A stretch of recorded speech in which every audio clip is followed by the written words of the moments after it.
Estoy con Álvaro Blanco, que es el consejero de Turismo de España en Alemania, en Berlín, y me gustaría que antes de compartir todo su conocimiento sobre la situación del mercado alemán, nos cuente un poquito más de toda su larga trayectoria en el mundo del turismo.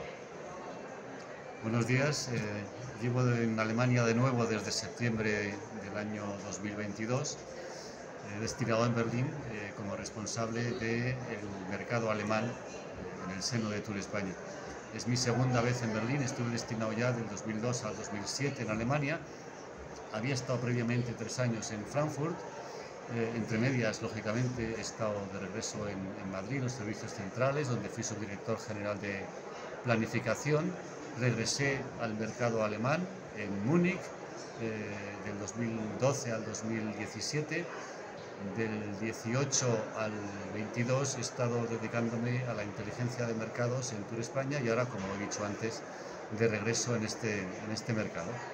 Es evidente que tu conocimiento del mercado alemán es insuperable y eso, bueno, es lo que vamos a pedirte que compartas con nosotros. La primera pregunta sería, ¿cuáles son las perspectivas del mercado emisor alemán en 2023, distinguiendo entre destinos de corto, medio y largo radio? Bueno, el mercado está viviendo un momento de auténtica efervescencia. Después del paréntesis de la pandemia y de la recuperación progresiva del viaje, realizándose de una forma completamente atípica este viaje, porque se elegían destinos que no eran los habituales, se elegían modos de transporte que no eran los habituales y se elegían alojamientos que no eran los habituales. En este momento las aguas están volviendo a su cauce. Hay efervescencia porque el mercado se está moviendo, porque no ha habido una recesión como se temía en la economía alemana. El miedo que había a abordar un gasto como el vacacional se ha superado y esto se aprecia de una forma clarísima si se atienden tanto a las búsquedas de vuelos o de hoteles como a las propias reservas que se han realizado desde mediados, finales de diciembre. Se ha producido una auténtica revolución en las ventas. Las reservas de los meses de enero y febrero hasta la fecha prácticamente son las mismas o han superado incluso las que eran habituales, por ejemplo, en 2018 o en 2019, con lo cual las perspectivas globales del mercado son de crecimiento y de volver a su esencia. Volver a su esencia quiere decir que este año se va a vender más largo recorrido que el año pasado. Volver a la esencia quiere decir que se va a hacer menos vacación dentro de Alemania, dentro de Austria, por ejemplo, y vuelven a recuperar cuota de mercado destinos como España, como Portugal, como Grecia, como Turquía, destinos de media distancia, bueno, Canarias, que entra ya dentro de los destinos de media y no de corto recorrido, se van a recuperar siguiendo las pautas y las tendencias ya conocidas de años anteriores. Esta es la muy buena noticia porque eso permite sobre todo planificar capacidades aéreas y hoteleras, planificar servicios. Las familias les permite planificar la vacación con la seguridad de que van a poder viajar, no como antes, que se cerraba de repente un país porque había un brote de COVID y que obligaba a cancelar esos viajes. Se mantienen todavía algunas de las tendencias que se han consolidado durante la pandemia o en los compases inmediatamente posteriores, es decir, más venta online que presencial. Se está produciendo como consecuencia del temor a un incremento desmesurado del gasto en vacaciones, a reservar todo incluido, y esto está llevando a que haya una mayor demanda de vacaciones todo incluido hacia los países que tienen un volumen de oferta grande, como es Egipto, como es Turquía, como son destinos como Túnez en el norte de África, pero en definitiva las aguas, y así es lo que han concluido muchos analistas, están volviendo a su cauce habitual y esa es una muy buena noticia. Con respecto a España, ¿has notado algún cambio la elección de los destinos dentro de España con respecto a 2019 a 2023 o se ha recuperado la misma lógica? Se ha recuperado la misma lógica, si acaso se ha acusado todavía un poco más la concentración del 95% de los flujos en las 5 grandes comunidades autónomas de destino. Hay que señalar que solo Mallorca es el 39% de todo el turismo alemán que recibe España. Si se le añade Ibiza más Menorca, supera el 40%. A distancia, con un 22-24%, se sitúa Canarias, todo el conjunto de las Islas Canarias. Cataluña es la comunidad que sigue a continuación, con un porcentaje que oscila según los años y según el desarrollo del turismo a la ciudad de Barcelona, que condiciona mucho el total de Cataluña, pero que se sitúa también con una cuota del 12-14%. Siguen Andalucía y Valencia con unas cuotas ligeramente menores. Al final son 5 comunidades las que concentran en la práctica totalidad del turismo que recibe España. Madrid es un caso especial porque es prácticamente turismo urbano y de negocios, no tiene lógicamente sol y playa como el resto de las comunidades que he citado, pero es un porcentaje mínimo el que se distribuye por el resto de las comunidades. Entonces, esto se ha acusado todavía un poco más en el primer año de operación ordinario después de la pandemia, que ha sido el año pasado. Contamos con que este año se vuelva a producir esa mayor diversificación, condicionada también por la existencia de conexiones aéreas directas, que es lo que ha llevado a que los flujos se concentraran en aquellos destinos donde la operación aérea había quedado restituida con mayor rapidez. Ahora que mencionas precisamente algo tan importante como es la carga aérea, quería preguntarte qué efecto tiene que las principales compañías aéreas diferentes del grupo Lufthansa y Ryanair que operan en Alemania estén vinculadas a turoperadores. Bueno, siempre ha habido compañías vinculadas a turoperadores y desde hace ya muchos años hay un plantel de compañías de bajo coste que están operando a destinos importantes y a destinos de segundo tamaño, y también desde aeropuertos importantes en Alemania y de aeropuertos regionales desde Alemania. En este momento hay una coexistencia, con una correlación de fuerzas que se ha establecido. Los operadores siguen necesitando disponer de contingentes, de capacidades propias o afines para poder seguir operando. Propia quiere decir que TUI dispone de aviones de TUI Fly para poder operar a sus destinos, pero que también operadores como Der Touristik hacen uso de contingentes de compañías como TUI Fly y de otras. Es decir, dentro de una sana relación comercial entre los distintos operadores, se necesitan unos a otros y se necesitan unos a otros en materia de capacidades aéreas, que son al final, no lo olvidemos, el modo fundamental de viaje en el medio y largo recorrido. En el caso de España es el 95% del turismo alemán que viene a España viene en avión. Claro, mi pregunta hacía referencia a la particularidad que supone para un mercado emisor el hecho de que una parte importante de la carga aérea la decidan turoperadores, porque su visión no está tanto en crear una ruta o un paro de, sino realmente en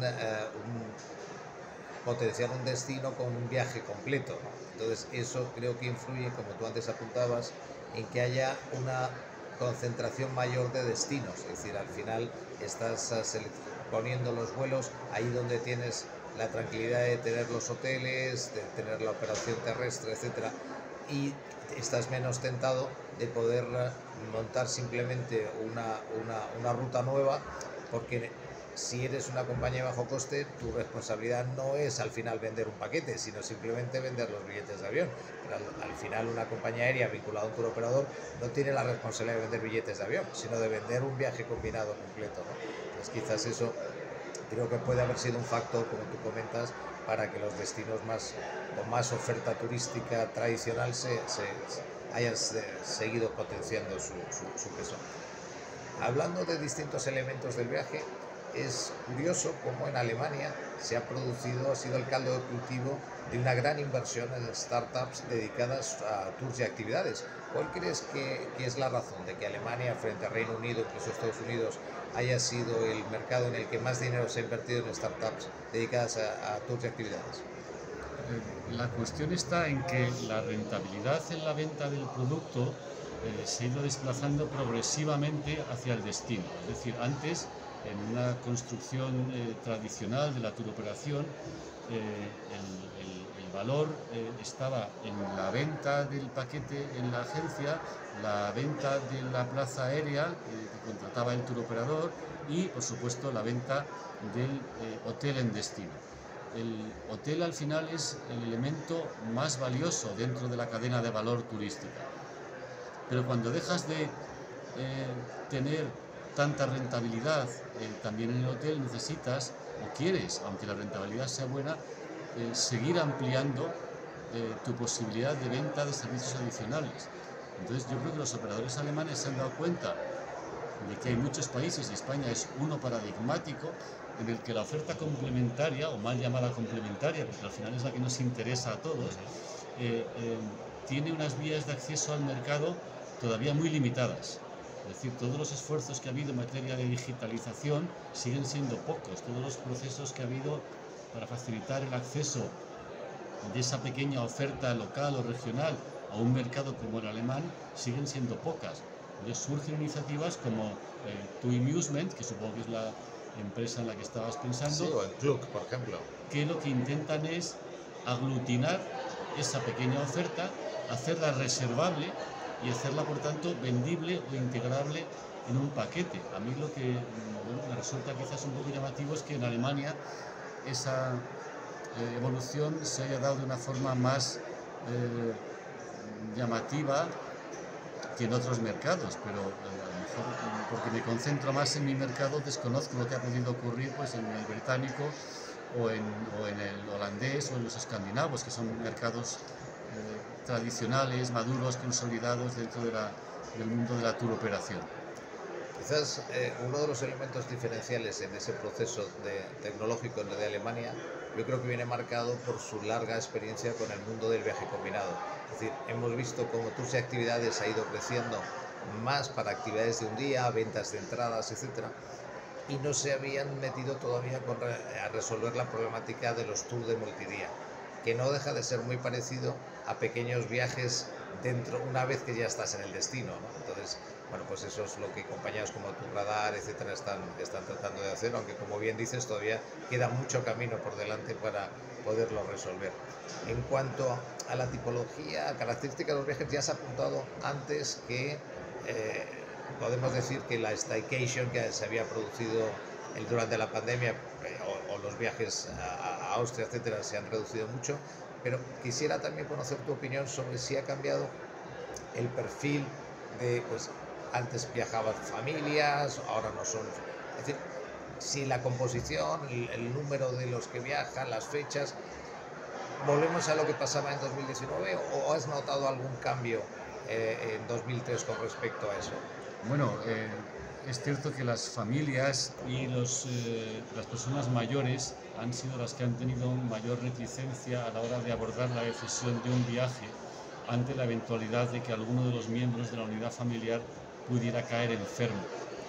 En la medida en que la duda COVID ha quedado prácticamente por completo despejada, ya no es un tema de conversación, esas familias, esas personas mayores, esas personas que por la razón que sea han tenido miedo de abordar un viaje, lo van a hacer. Aquellos que no se atrevían a volar más lejos van a volver a volar más lejos. Aquellos que se quedaron en Alemania van a optar por a lo mejor reservar un paquete a Grecia, a Turquía, a España o a Portugal. Aquellos que se desplazaron en coche van a volver a volar. Es decir, lo que he mencionado antes de que las aguas vuelven a su cauce incluyen todos estos comportamientos. Es cierto que se produjo, como has mencionado, un desplazamiento en el destino del viaje, en la forma de viajar, en los hábitos de los perfiles que has citado, pero creo que eso en este momento, como consecuencia de que ya no ha habido más alertas de carácter sanitario, por ahora, y ojalá siga así, ha quedado superado. Perfecto. Antes hablabas de la importancia de la cadena de valor del viaje del hotel. Sin embargo, quizás ahora tenemos que hablar no solo de hoteles, sino también de alojamiento alternativo, ¿no? De vacation rental. Y me gustaría saber tu visión sobre un tema que no deja de ser polémico por la regulación, desde dos perspectivas. Desde la perspectiva de la regulación del vacation rental, del short term rental en Alemania, es decir, para usarlo en Alemania, y la visión que tienen los alemanes cuando viajan fuera a la hora de considerarlo o no una alternativa, pues cuando van a Grecia, España, etc. Bueno, lo cierto es que el alquiler vacacional ha venido para quedarse. El problema es que hay veces en que se producen desequilibrios y se han producido tanto en la ciudad de Múnich, que ha intentado abordar el crecimiento de la oferta vacacional. Digo el caso de Múnich porque es una ciudad en la que he estado viviendo y donde sé que se ha producido un efecto similar al que hemos vivido en muchas ciudades españolas. Podría ser un ejemplo Barcelona-Múnich, ¿no? Da igual, Málaga, Madrid, con excepciones, la mayoría de las ciudades han vivido una eclosión del alquiler turístico versus el alquiler tradicional dirigido a población residente, que genera tensiones, sin duda. Yo creo que los poderes públicos lo que tienen que intentar es evitar que se produzcan grandes desequilibrios. Y ahí es donde posiblemente pues, hayamos visto cómo se desarrollaba de una forma galopante un determinado tipo de oferta sin que existiera un marco legal o existiera una planificación dirigida a dimensionar de una forma adecuada esa oferta. Ahí es donde los poderes públicos, donde el propio sector y donde la demanda acabarán creando un marco estable, pero que han venido para quedarse, eso no lo duda nadie. Claro, la problemática adicional en cuanto a la regulación, como tú bien apuntas, es que al final recae en las ciudades. Es decir, es un problema que hay que resolver ciudad a ciudad, porque jurídicamente es complicado delimitar un marco ya no ni siquiera nacional, sino incluso federal. Entonces eso, bueno, pues lo vivimos también en España. Francia tiene una posibilidad algo más fácil, pero bueno, es una situación complicada. Volvemos a hablar de el perfil de los viajeros. En estos 3 años hemos escuchado a todo tipo de gurús diciendo: el viaje ha cambiado totalmente, los viajeros son todos distintos, ya no se parecen nada. La realidad es que lo que estamos viendo es que hay pocos cambios con respecto, seguimos siendo los mismos que éramos antes.